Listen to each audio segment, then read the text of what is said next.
So ito naman, i-unbox natin yung guide ng circular saw.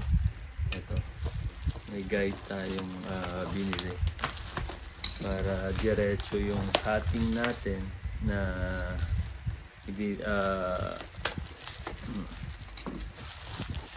at safe, no? Diretso na yung cutting tapos safe pa. Yan.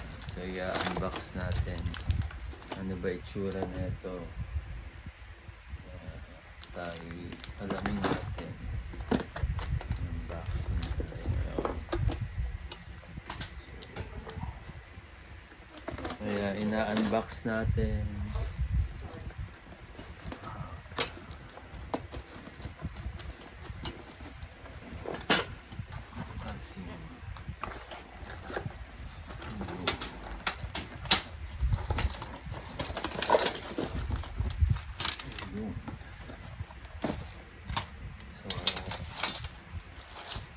Assembling natin to.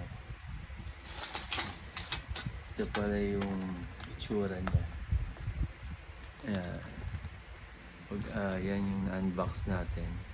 Ilalagay itong circular saw dito para maging guide. So, assembling muna natin, okay?